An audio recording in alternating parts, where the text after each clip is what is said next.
ಇನ್ನೊಬ್ಬರ ಜೀವನದಲ್ಲಿ ಏನ್ ನಡೀತಿದೆ ಅನ್ನೋದು ನಿಮಗ್ ಬೇಡದೆ ಇರೋದು.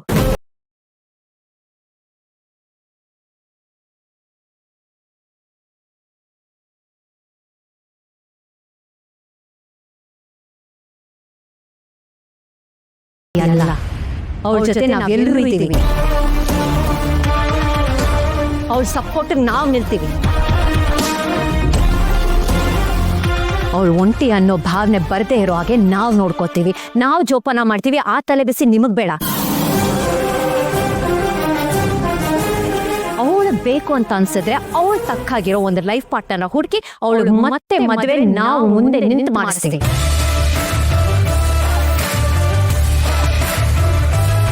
ಗಂಡ ಆದವನು ಹೆಂಡತಿನ ಬಿಟ್ಟು ಖುಷಿಯಾಗಿರ್ಬಹುದು, ಆರಾಮಾಗಿರ್ಬಹುದು ಅಂದ್ರೆ ಈ ಕಾಲದಲ್ಲಿ ಹೆಂಡತಿಗೂ ಆ ಎಲ್ಲ ಅವಕಾಶ ಇದೆ. ಅವನಿಗೆ ಇವಳು ಅನಿವಾರ್ಯ ಅಲ್ಲ ಅಂದಮೇಲೆ ಇವಳಿಗೂ ಅವನು ಅನಿವಾರ್ಯ ಅಲ್ಲ. ನಿಜ ಹೇಳ್ಬೇಕು ಅಂದ್ರೆ ಈ ಮನೆಗೆ ಮೊದಲನೇ ಮಗು ಮಲ್ಲಿದೆ ಆಗಿರ್ಬೇಕಿತ್ತು. ಆದ್ರೆ ನಮ್ ದುರಾದೃಷ್ಟ ಆಗ್ಬಾರ್ದಾಗಿ ನಾವು ಅದನ್ನ ಕಳ್ಕೊಂಡ್ವಿ. ಇದ್ರಲ್ಲಿ ಅವ್ರ ತಪ್ಪೇನಿದೆ? ಅವಳ ಬಗ್ಗೆ ಎಷ್ಟೊಂದು ಚೀಪಾಗಿ ಮಾತಾಡೋದಕ್ಕೆ ನಾಚಿಕೆ ಆಗಲ್ಲ ನಿಮ್ಗೆ? ಮಾತ್ ಬರುತ್ತೆ ಅಂತ ಬಾಯಿ ಬಂದಾಗ ಮಾತಾಡೋದಲ್ಲ. ಇನ್ನೊಬ್ರನ್ನ ಹರ್ಟ್ ಮಾಡೋದಾದ್ರೆ ಆ ತರ ಮಾತಾಡಲೇಬಾರ್ದು ಅಂತ ಉದ್ದೇಶ ಇಟ್ಕೊಂಡು ಇಂಥ ಸಮಾರಂಭಗಳಿಗೆ ಬರಲೇಬಾರ್ದು. ಸಾಧ್ಯವಾದರೆ ಖುಷಿನ ಹಂಚಿ, ವಿಷನಲ್ಲ.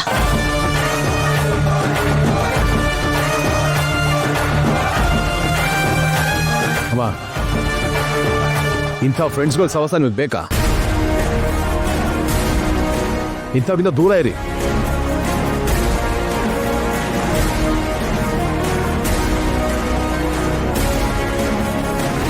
ಏಯ್, ಇಷ್ಟೆಲ್ಲ ಅವಮಾನ ಆದ್ರೂ ನಾವಿಲ್ಲೇ ಇರ್ಬೇಕಾ? ಬಾ ಹೋಗೋಣ.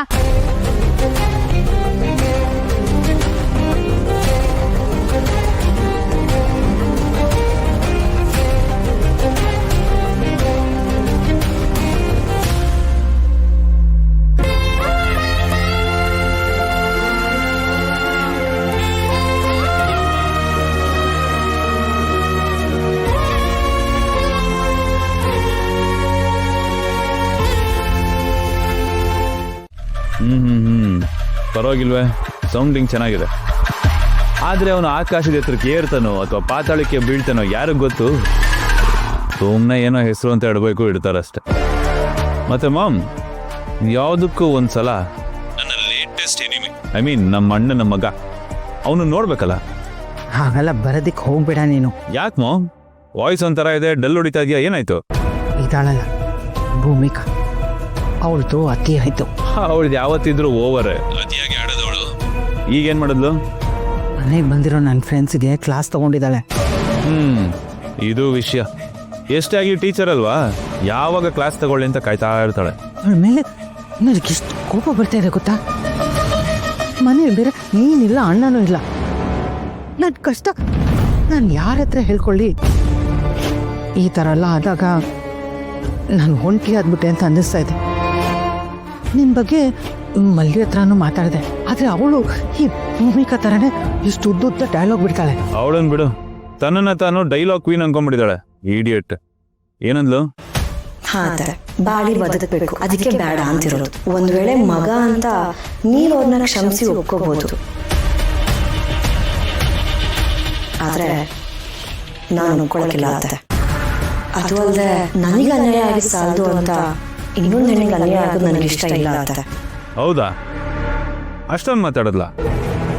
ಏನ್ ಮಾಡೋದು ಮಾಮ್ ಇವ್ರಿಗೆ? ನಾನು ಇನ್ಯಾವತ್ತೂ ಮನೆ ಕಡೆ ಬರೋದಿಲ್ಲ ಅಂತ ನೆಮ್ಮದಿಯಾಗಿದ್ದಾರೆ ಅನ್ಸುತ್ತೆ ಎಲ್ರೂ. ಆದ್ರೆ ನಾನು ಬರ್ದೇ ಇರಕ್ಕಾಗತ್ತಾ? ಬಂದೇ ಬರ್ತೀನಿ. ಅವ್ರಗಳ ನೆಮ್ಮದಿಗೆ ಕಡ್ಡಿ ಗೀರೋದೇ ನನಗೆ ಗುರಿ ಮಾವು.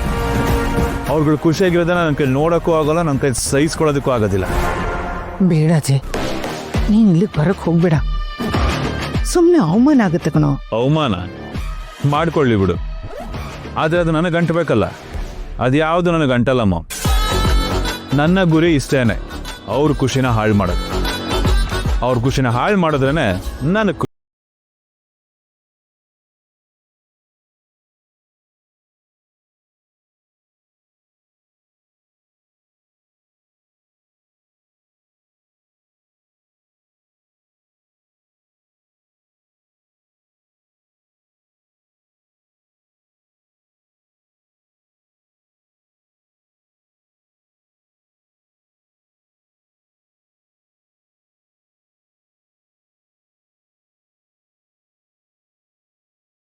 ಸರ್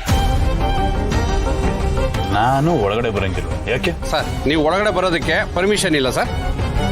ಪರ್ಮಿಷನ್ ಬೇಕಾ? ನನ್ನ ಮನೆಗೆ ಬರೋಕ್ಕೆ ಪರ್ಮಿಷನ್ ಬೇಕಾ? ನಾನು ಯಾರು ಅಂತ ಮರ್ತೋಯ್ತಾ? ನಾನು ನನ್ನ ಕೆಲಸ ಮಾಡ್ತಾ ಇದ್ದೀನಿ ಸರ್. ಒಂದ್ಸತಿ ನಾನು ಫೋನ್ ಮಾಡಿಬಿಟ್ಟು ಕೇಳ್ತೀನಿ ಸರ್. ಅವರು ಒಳಗಡೆ ಬಿಡಿ ಅಂದರೆ ನಾನು ಬಿಡ್ತೀನಿ ಸರ್. ಒಂದು ನಿಮಿಷ ಇರಿ.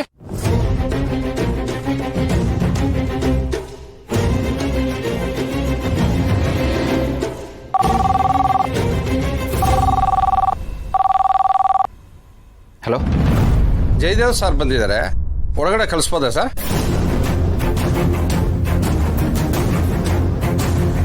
ಏನು ಜಯಬ್ರೋ ಬಂದ್ಯಾನ? ನೋಡಿ, ಯಾವುದೇ ಕಾರಣಕ್ಕೂ ಅವನ್ನ ಒಳಗಡೆ ಬಿಡಬೇಡಿ. Okay sir.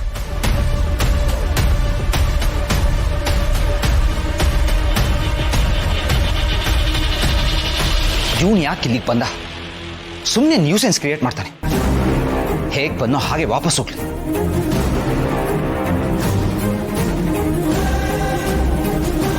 Sorry sir, Partha sir ನಿಮ್ಮ